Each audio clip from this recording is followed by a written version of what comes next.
నా పేరు తిరుమలమ్మ సార్. మేము పెనగలూరు మండలం నుంచి నేను జెడ్పీహెచ్ఎస్ కట్టావారిపల్లిలో సోషల్ టీచర్గా వర్క్ చేస్తున్నాను సార్. మేము గత 5 సంవత్సరాలుగా నేను డిఎస్సికి ప్రిపేర్ అవుతున్నాను సార్. నేను గురుకులంలో వర్క్ చేసేదాన్ని. ఒక పక్క వర్క్ చేస్తూ అదే కంటెంట్ను కొంచెం 5 ఏళ్ళుగా నేను ఆ ప్రిపరేషన్లోనే ఉన్నాను సార్. సార్ వాళ్ళ గవర్నమెంట్ ఉన్న 5 ఏళ్లలో ఒక్క డిఎస్సి కూడా ఇవ్వలేదు సార్. అనవసరపు మాట్లాడి టైం వేస్ట్ చేస్తున్నారు. 5 ఏళ్ళు కష్టపడితే కానీ మాకు ఈ డిఎస్సి రాలేదు. వచ్చి మెగా డిఎస్సి మీద మెగా డిఎస్సి కాదు, ఇది దగా డిఎస్సి అంటున్నారు. ఎలా ఇది దగా డిఎస్సి అవుతుంది సార్? ఇది ఖచ్చితంగా మెగా డిఎస్సినే. 16,347 మందికి ఉద్యోగాలు ఇచ్చినటువంటి చంద్రబాబు నాయుడు గారి గవర్నమెంట్ను తప్పులు పడుతున్నారా? వాళ్ళు ఇచ్చింటే మాట్లాడాలి. వాళ్ళు ఇవ్వకపోను, పైగా ఇంతమంది మనోభావాలను దెబ్బతీస్తున్నారు. చాలా మేము చదివి రాస్తే అన్ని కరెక్టుగా పెట్టి చేశారు. గవర్నమెంట్ ఉద్యోగాలు ఊరికే రావు. పైగా ఆయన చాలా అనుభవజ్ఞుడు సీఎం సార్ గారు. ఆయన ఆషామాషిగా ఇవ్వరు. పారదర్శకతకు పెట్టింది పేరు చంద్రబాబు నాయుడు గారు. డిఎస్సి అంటేనే చంద్రబాబు నాయుడు గారు, చంద్రబాబు నాయుడు గారు అంటేనే డిఎస్సి. వాళ్ళకి తెలిస్తే మాట్లాడాలి సార్. చేసేవాళ్ళు మన కలెక్టర్గా పనిచేసిన వాళ్ళు కానీ శ్రీధర్ సార్ కానీ చాలా కరెక్ట్గా చేశారు సార్. వాళ్ళు ఒక దాంట్లో ఉండి తప్పుగా ఎవరూ చేయరు. ఊరికే నోటికి వచ్చినల్లా మాట్లాడడము, దాన్ని డైవర్ట్ చేయడము, సిబిఐకి వేస్తామనడము, ఇవన్నీ ఒట్టి మాటలు. ఇంతమంది ఉద్యోగాలు ఇచ్చారు కాబట్టి ఆయనను తప్పులు పట్టాలని చెప్పేసి ఇప్పుడు మమ్మల్ని అందరినీ రోడ్డుకి ఈడ్చి ఆడాల మగాల పిల్లలే జల్లాలే కుంటి వాళ్ళులే గుడ్డి వాళ్ళులే అందరినీ ఇలా రోడ్డు మీదకి సెకండ్ సాటర్డే అని కూడా లేకుండా ఇంత దూరానికి వాళ్ళు అన్న దానివల్ల మేము హట్ అయి బాధపడి ఎంతో చదివితే కానీ మాకు మెరిట్లో ఉద్యోగాలు వచ్చాయి. చదవకుండానే ఎలా వస్తాయి? డబ్బులు ఉన్న వాళ్ళమే మేమందరము. డబ్బులు ఉంటే కానీ ఈ ఉద్యోగం కాదు, 1,16 ఉద్యోగాలు కొనుక్కుండే వాళ్ళం. ఈ డిఎస్సిని ఎందుకు కొనుక్కుంటాం చెప్పండి? ఎంతో చదివితే కానీ మాకు ఆ మెరిట్లో అలాగే సెలక్షన్ లిస్ట్లో పేరు వచ్చింది. దాని ప్రకారంగానే ఉద్యోగాలు వస్తాయి, ఇస్తారు. అంతేగాని డబ్బులు ఇచ్చారు ఏదో అలా రికమెండేషన్లు అలాంటివి గవర్నమెంట్ ఉద్యోగాలలో అస్సలు వర్తించవు. కాబట్టి ఇది ఖచ్చితంగా మెగా డిఎస్సినే. దగా డిఎస్సి అస్సలు కానే కాదు. ప్రతిసారి దగా అంటూ ఉంటే మాత్రం నెక్స్ట్ ఈ 16,347 మంది ఇట్లా కాదు. అసలు ఇంతకు ముందున్న 11 సీట్లు వచ్చాయి. ఈసారి అది కూడా రాకుండా చేయాల్సి వస్తుంది. వాళ్ళు కావాలని రాజకీయం చేస్తున్నారు.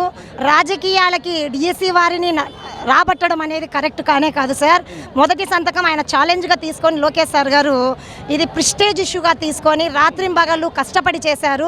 దానికి అనుగుణంగా మేము కూడా డే అండ్ నైట్ అసలు ఫ్యామిలీలను పక్కన పెట్టి పిల్లలను పక్కన పెట్టి అక్షరం చదివితే ఏ బుక్లో ఏ బిట్ వస్తుందో కూడా తెలియదు. అంతా చదివినా దాంట్లో వస్తుందో రాదో తెలియదు. ఎన్నో బుక్కులు చదివి పెడితే కానీ లాస్ట్కు జాబులు వస్తే దీన్ని దగా అనడం ఎంత మటుకు కరెక్ట్ సార్? రాజకీయ లబ్ధి కోసం ఇలా చేస్తున్నారు. ప్రతి దానికి ఇలా చేయడం అనేది అసలు కరెక్ట్ కాదు. మానసిక వేదనలకు గురవుతున్నారు. చాలామంది ఏమైనా చేసుకుంటారు. ఈ సున్నిత మనస్కులు వేరే వాళ్ళు ఎవరన్నా బోగుచ్చారులేండి అట్లా ఇట్లా అంటే కానీ ఫీల్ అయ్యే వాళ్ళు ఉంటారు. సేమ్ మెంటాలిటీ ఉండే మనుషులు ఉండరు. కొందరు దాన్ని సీరియస్గా తీసుకునే వాళ్ళు సూసైడ్ కానీ ఇంకా ఏదో ఒకటి చేసుకునే దానికి అవకాశం ఉంటుంది. ఇది మళ్ళీ సిబిఐకి ఏం పాపం చేశాం సార్? సిబిఐకి ఇవ్వడానికి ఏం కుట్రలు చేసాం? ఎవరిని చంపాం? ఏం చేసాం సార్? మేము మమ్మల్ని సిబిఐకి ఇస్తామంటున్నారు. కష్టపడి చదివి క్వాలిఫికేషన్ ప్రకారం ఉద్యోగం తెచ్చుకుంటే మమ్మల్ని సిబిఐకి ఇస్తారా? మేమేం చేస్తాం? సిబిఐకి మీరు మీ ఫ్యామిలీలు కావాలంటే వెళ్ళండి. మేమైతే కానీ అలాంటి ఏ తప్పు జరగలేదు. అసలు పారదర్శకతకు మారు పేరు చంద్రబాబు నాయుడు గారు. ఆయనను తప్పులు పట్టే అర్హత అసలు జగన్ సార్ గారికి లేదు. అలా మాట్లాడి మమ్మల్ని అందరినీ బాధ పెట్టడం అనేది అసలు కాదు. ఇలాగాని చేస్తే నెక్స్ట్ ఓటర్ బ్యాంకు ఏమవుతుందో, ఓట్ల కోసం మీరు రాజకీయం చేసుకుంటే చేసుకోండి, డిఎస్సి మీద మాత్రం రాజకీయం చేయొద్దని చెప్పేసి మేము అడుగుతున్నాం సార్. నిజంగా వాళ్ళు కానీ డిఎస్సి అభ్యర్థులు అయితే కోర్టు ఎందుకు చెప్తుంది సార్? నష్టపోయిన వాళ్ళు కేసు వేయలేదాడా? రాజకీయంగా వెళ్ళిన వాళ్ళు మాత్రమే కేసు వేశారు. రాజకీయంగా వేశారు. నష్టపోయిన వాళ్ళు వేసింటే మాట్లాడతామని చెప్పి కోర్టే కేసు కట్టేసింది. ఇంకా మళ్ళీ రోజు దాని గురించి తేవడం అనేది అసలు కరెక్ట్ కాదు. ఇలా మాత్రం చేస్తే మా ఆత్మగౌరవాలు దెబ్బతింటే చలో కడప కాదు చలో విజయవాడకైనా మళ్ళీ వస్తాం మేము. ఇదే మళ్ళీ రిపీట్ అవుతుంది. ఇక గవర్నమెంట్ అనే దాన్ని విమర్శించే ముందు ఏది తప్పు ఏది కరెక్ట్ అనేది కనుక్కుంటే వాళ్ళకు బాగుంటుందని చెప్పేసి మేము మేము చెప్తున్నాము. పరిణామాలు వాళ్ళు ఇంకా దీంతో తగ్గకపోతే కోర్టుకు వెళ్ళారు, చుక్కెదురైంది. అక్కడికి వెళ్ళారు, సిబిఐకి అన్నారు, అక్కడ చుక్కెదురైంది. ఇప్పుడు చలో కర్నూలు అన్నాము, నెక్స్ట్ చలో విజయవాడ వెళ్తాము. దీని పరంగా ఇంకా తప్పుడు డిఎస్సి, దగా డిఎస్సి అంటే మాత్రం ఎంత దూరం వెళ్ళడానికైనా సిద్ధంగా ఉన్నాము మేము. అంతేకాదు సపోర్టుకు మేము గవర్నమెంట్కు సపోర్టుగా ఎంత దూరం వెళ్ళడానికైనా సిద్ధంగా ఉన్నాం సార్ మేము. సార్ ఇది మెగా డిఎస్సి అంటున్నారు, దగా డిఎస్సి కూడా అంటున్నారు. ఇది మెగా డిఎస్సినే, కానీ దగా డిఎస్సి మాత్రం కాదు, దర్జా డిఎస్సి. ప్రతి ఒక్క అభ్యర్థి కాలర్ ఎగిరేసుకొని ఇది గర్వంగా చెప్పుకోవచ్చు. ఎందుకంటే అంత ట్రాన్స్పరెన్సీగా జరిగింది. ఎందుకంటే ప్రతి ఒక్కరూ ఆషామాషిగా కష్టపడి రాలేదు, ఎన్నో సంవత్సరాల యొక్క కష్టం అది. సో ఇప్పుడు ఈ గవర్నమెంట్లో దాదాపుగా ఇంతకుముందు గవర్నమెంట్లో దాదాపుగా 7 సంవత్సరాలు అయింది సార్ డిఎస్సి ఎగ్జామ్. ఎన్నిసార్లు కోచింగ్లకు వెళ్ళామో మేము, ఒక్క డిఎస్సి వచ్చిన పాపం లేదు. ఏదో రాక మాకు ఇప్పుడు ఉద్యోగం సాధించుకున్నాం, కనీసము జాబ్ రాకున్నా కూడా అవమానాలతో బాధపడ్డాము. జాబ్ వచ్చిన తర్వాత ఇప్పుడు మళ్ళీ అవమానాలు బాధపడుతున్నాము. ఎందుకు మాకు జాబ్ వచ్చిన తర్వాత వాళ్ళు డబ్బులు తీసుకొని జాబ్ ఇచ్చారంట అని అనిపించుకోవాల్సిన పరిస్థితి వచ్చింది మాకు. సో కాబట్టి మేము దర్జాగా చెప్తున్నాము, ఇది దర్జా డిఎస్సినే. సో ఈ డిఎస్సిలో ఎలాంటి అవకతవకలు జరగలేదు, చాలా ట్రాన్స్పరెన్సీగా జరిగింది అని ఎలా చెప్పగలను అంటే, ఏదైనా ఒక డిఎస్సి డిస్ట్రిక్ట్ లెవెల్లో మాత్రమే సెలక్షన్ చేస్తారు, కానీ మనకు డిస్ట్రిక్ట్ లెవెల్లోనే జరిగింది వెరిఫికేషన్, స్టేట్ లెవెల్లో కూడా వెరిఫికేషన్ జరిగింది. సో కాబట్టి అంత ట్రాన్స్పరెన్సీగా జరిగింది కాబట్టి ఈ దాంట్లో ఎలాంటి అవకతవకలు లేవు సార్. చాలా నిజాయితీగా నిబద్ధతగా జరిగింది. ఇంతవరకు చరిత్రలో ఎప్పుడు ఇంత త్వరగా ఫిల్ చేసిన దాఖలు లేవు. కేవలం 150 రోజుల్లోనే ఈ డిఎస్సిని పూర్తి చేసినటువంటి ఘనత ఎవరికైనా ఉందంటే ఈ ప్రభుత్వానికి ఉంది. దానికి మేము చాలా గర్వపడుతున్నాం సార్. సార్ ఇది యాక్చువల్గా ఇదంతా పొలిటికల్ స్ట్రాటజీ సార్.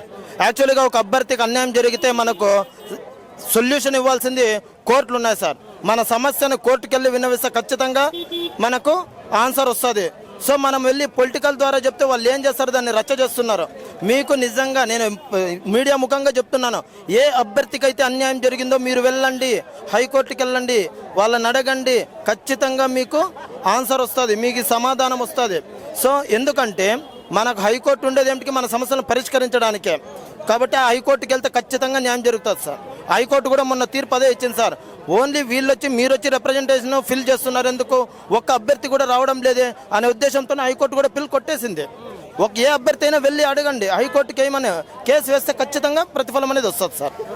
సో మరి ఇప్పుడు ఉద్యోగం సాధించిన అభ్యర్థులకు కానీ, ఈ ఉద్యోగం కోసం ఎదురు చూస్తున్న నిరుద్యోగులు కానీ మీరైతే ఒక మాటగా ఏం చెప్పదలుచుకున్నారు? సో మీరు పొలిటికల్ని దృష్టిలో పెట్టుకొని వాళ్ళ వెనకంటే తిరగొద్దండి. సో ఒకటే చెప్పగలను నేను, ఎందుకంటే మేము కష్టపడి సాధించాము, మేము మీ ముందు ఉన్నటువంటి కష్టార్జితులము. సో కాబట్టి మమ్మల్ని ఆదర్శంగా తీసుకోండి, మీకు కూడా మంచి భవిష్యత్తు వస్తుంది, మీరు కూడా విజయం సాధిస్తారు. సో మీరు ఒకవేళ వాళ్ళు మిమ్మల్ని పొలిటికల్ స్ట్రాటజీతో మిమ్మల్ని యూజ్ చేసుకుంటున్నారు, అవన్నీ అవాస్తవం. మీరు వెళ్ళకండి, మీ టైం వేస్ట్ చేసుకోవద్దండి. జీవితంలో ఎన్నో కష్టాలు వస్తూ ఉంటాయి, వాటిని పక్కన పెట్టి కష్టపడండి, మీ యొక్క గోల్ని మీరు సాధించండి. త్వరలో డిఎస్సి వస్తుంది, దానికి కష్టపడి. నా పేరు ముఖేష్ సార్. నేను 2025 మెగా డిఎస్సిలో సెలెక్ట్ అయినా సార్. ఎస్జిటిగా కృష్ణగిరి మండలం చిట్టాలో చేస్తున్నాను ప్రస్తుతము. మా ర్యాంక్ వచ్చేసి 438 సార్. 100% డిఎస్సి నియామకాలు 2020 సంబంధించి పారదర్శకంగా జరిగాయి సార్. ప్రతి ఒక్కటి అభ్యర్థికి సంబంధించిన వివరాలు కానీ, జాబ్ ప్రొఫైల్ ప్రతి ఒక్కటి వెబ్సైట్లో అన్నీ పొందపరిచారు సార్. ప్రతి ఒక్కటి గవర్నమెంట్ అందరి ముందర పెట్టే ఈ నియామకం చేపట్టింది సార్. సార్ ఒక పొలం అన్న తర్వాత కలుపు మొక్కలు ఖచ్చితంగా ఉంటాయి సార్. ఆ కలుపు మొక్కలు మిగతా పార్టీ వాళ్ళు దుష్ప్రచారం చేస్తున్నారు సార్. ఇది చాలా అన్యాయం సార్. వాళ్ళు అట్లా మాట్లాడడం, ఎంతో కష్టపడి బడుగు బలహీన వర్గాలు రాత్రింబగలు గత 5 సంవత్సరాలుగా ఎటువంటి డిఎస్సి లేకున్నాం సార్. ఈ గవర్నమెంట్ ఈ డిఎస్సి ఇచ్చినందువలన ఎంతోమంది జీవితాలు బాగుపడ్డాయి సార్. ఇంత పేదవాళ్ళ మీద ఇటువంటి దుష్ప్రచారం కానీ చేయడం చాలా అన్యాయం సార్. ఇది మేము తీవ్రంగా ఖండిస్తున్నాం సార్. 2025 మెగా డిఎస్సి అభ్యర్థులుగా ఎస్టీ కేటగిరీలో సెలెక్ట్ అయ్యాను సార్. లేదు సార్, చాలా అన్యాయం సార్. వాళ్ళు అట్లా మాట్లాడడం అనేది చాలా అన్యాయము సార్. ఇంతవరకు సార్ గత 5 నుంచి 6 సంవత్సరాలుగా ఎటువంటి డిఎస్సి లేదు సార్. ఇప్పుడు డిఎస్సి ఇచ్చారు సార్. ఈ డిఎస్సి ఎంతో పారదర్శకంగా ఒక ప్రెస్టేజ్గా తీసుకొని నారా లోకేష్ గారు ఈ డిఎస్సి మాకు ఇవ్వడం జరిగింది సార్. దీంట్లో ఎటువంటి ఏం లేకుండా పారదర్శకంగా జరిగాయి సార్. సార్ ఇది చాలా అన్యాయం సార్. ఎందుకంటే హైకోర్టు వాళ్ళు కన్సల్ట్ అయినా కూడా హైకోర్టే ఈ కేసుని కొట్టిపడేసింది సార్. రీసెంట్గా నేను మొన్న హైకోర్టే ఇదంతా చాలా తప్పు మీరు చేశారని వైసీపీ ఎమ్మెల్సీ గారు హైకోర్టులో పిల్లు వేసినప్పటికీ హైకోర్టు దాన్ని కొట్టివేయడం జరిగింది సార్. ఇది ఎటువంటి అన్యాయం జరగలేదు, మొత్తం పారదర్శకంగా జరిగింది సార్. మీరు చెప్పేది ఆ ప్రభుత్వం చెప్పేది చాలా తప్పు సార్. పాటించారనేది 100% నిజం సార్. ఎందుకంటే వీళ్ళు కోర్టుకి ఆశ్రయించారు కదా సార్, కోర్టే కొట్టేసింది. మేము దాన్ని బలంగా నమ్ముతాం సార్. ఇప్పుడు న్యాయ వ్యవస్థ చట్టం ఎవరికి చుట్టం కాదు కదా సార్. చట్టం ముందు అందరూ సమానులే. చట్టం ఏం చెప్పింది దాన్ని ఫాలో అవుదాం సార్. చట్టం వాళ్ళు కోర్టును ఆశ్రయించినారు, కోర్టు ఏం చెప్పింది ఆ కేసును కొట్టివేసింది. దీన్ని బట్టి మీరు అర్థం చేసుకోవాలి సార్. జీవో నెంబర్ 77 100% అమలు చేస్తారు. హారిజాంటల్ విధానం ప్రకారం సుప్రీంకోర్టు గైడ్లైన్స్ ప్రకారమే ఇది అమలు చేసి మాకు నియామకం చేపట్టడం జరిగింది సార్. ఓకే,